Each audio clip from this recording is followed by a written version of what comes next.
Hey, what's good with y'all? It's Face the Real. Y'all know what it is. Don't really do intros. We gonna jump right up in it. First off, this isn't an objective list. This is just a list of the top 10 games that blew my mind throughout my life. I have a pretty varied taste in games, so some of these may surprise some of you. Mortal Kombat is first up, and the very first game I saw that blew my mind entirely.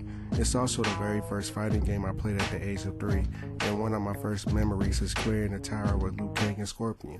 I remember not knowing how to do the special moves initially, but I had a magazine I got from the grocery store that had a move list for the first Mortal Kombat in it.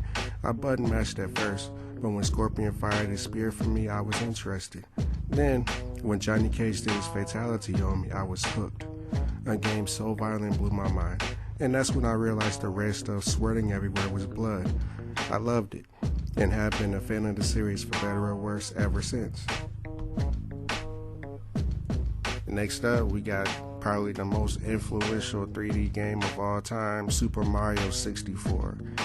I love this game, and it hit different when you go from a regular Nintendo to an N64 overnight. That Christmas Eve, my 6-year-old self was playing track and field with no idea the N64 even existed. The following morning, I was in complete shock running around as Mario, and I hadn't even entered the castle yet.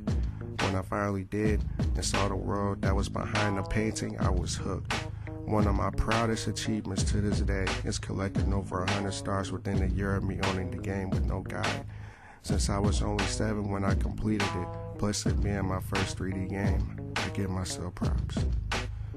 Pokemon Gold. Yes, admittedly, I'm a big fan of the Pokemon games that have been since Pokemon Yellow.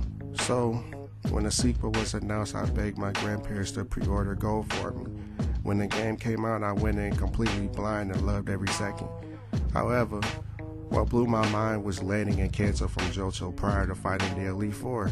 I remember being skeptical and not believing that I would ever get to explore the old map in this game. An hour or two later after I crushed the Elite Four, I saved the game and get a boat ticket. I'm still skeptical, but admittedly getting excited as I board the boat. The boat finally reaches its destination, and I step out into none other than Vermilion City. I nearly chucked my Game Boy against the wall. Yeah, I was a bit extra in grade school. Anyway, so I clear all the gems easily with a big smile on my face since I'm seeing the old map 3 years into the future. And while I do admit it was bare bones, it was still good enough to be a really enjoyable victory lap, if you know what I mean. But that victory lap comes to an end fairly quickly when you reach a certain trainer at Mount Silver. At this moment, it felt like I broke the fifth wall of reality. I don't even know if the fifth wall exists, but I also don't believe in limitations. Maybe if... dang, mind wander. My bad. So, it hit different when Red had a very similar team I gravitated towards in Pokemon Yellow. I also grinded my Pokemon up to max levels, beating the Elite Four countless times for Pokemon Stadium. And even though Red's Pokemon weren't level 100, he was still at a far higher level than I was at the time, so it seemed fitting. But yeah, easily one of the best gaming sequels of all time. Resident Evil 3 Nemesis is my favorite Resident Evil game of all time. It's the first video game that completely terrified me, and I was 12 at the time I played it.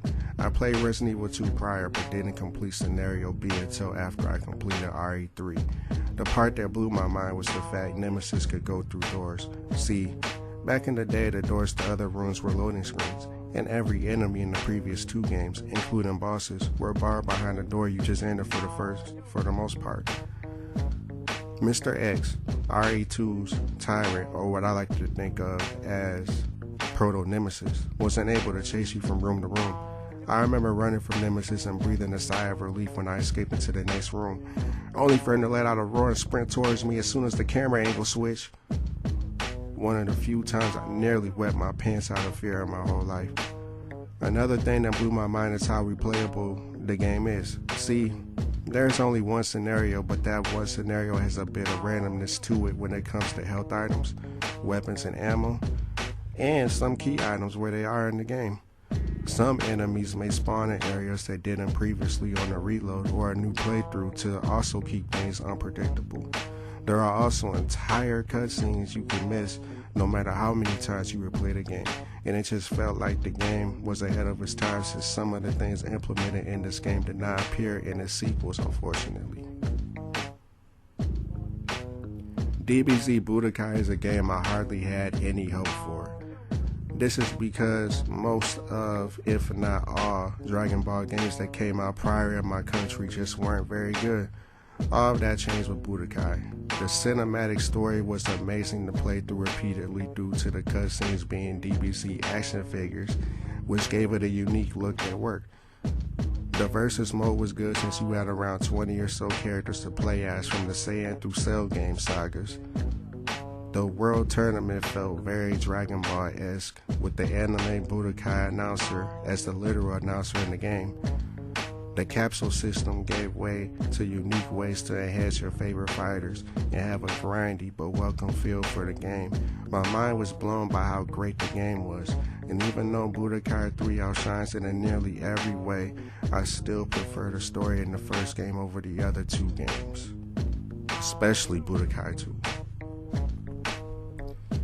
Grand Theft Auto San Andreas, arguably the greatest Grand Theft Auto game of all time.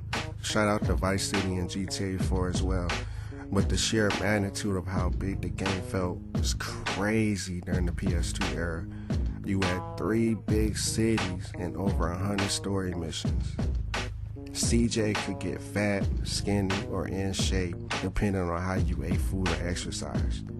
The ability to customize and store cars at the numerous properties you can buy across the whole game.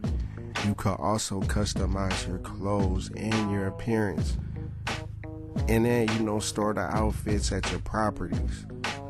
The soundtrack and radio stations were as legendary as they should have been, as well as my personal favorite. It was just a huge game, and I was taken aback. Resident Evil 4 may not be my favorite Resident Evil, but it probably has the biggest impact in the series. That's a whole different video, and not the reason it blew my mind. It blew my mind because back then on my little GameCube, I was addicted to the combat and how the game flowed.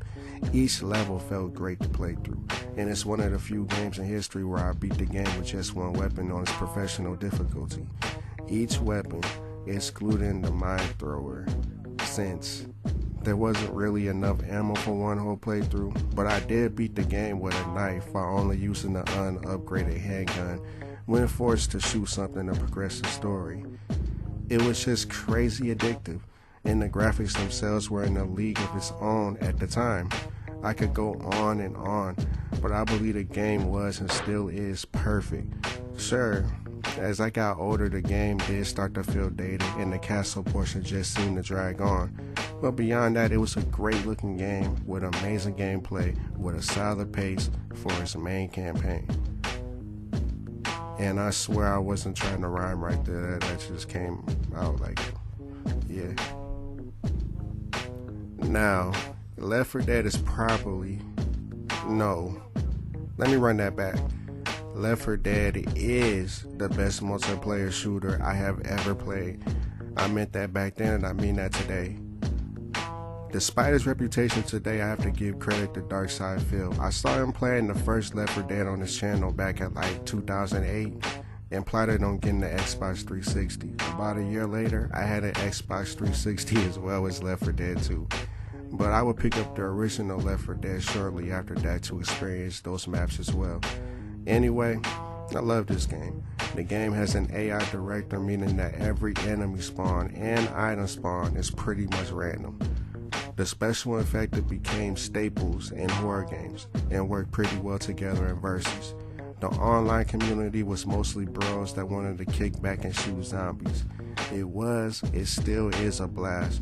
I still play a map or two randomly every once in a while to this day, and I'm always shocked when I have a room full of randoms to play with. Like, well, y'all still playing this? Like, what are y'all doing? Salute y'all though. Salute. I'm playing it too.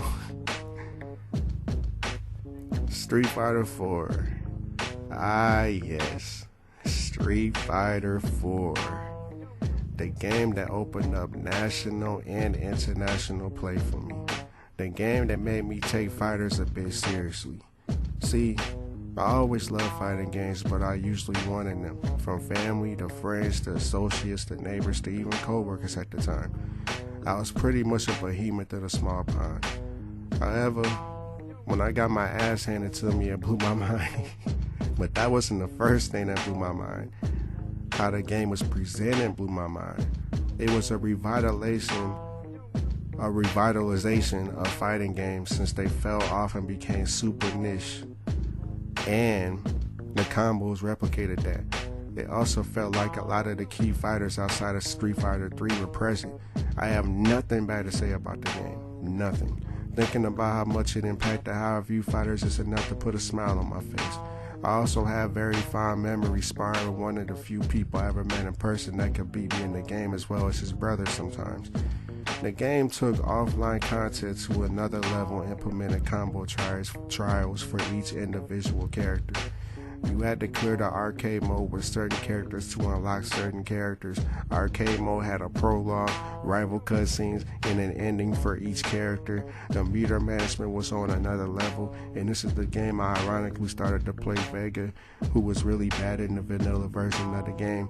I love this game, and it's probably my favorite Street Fighter game to be released. Bloodborne. Moment of silence for this masterpiece.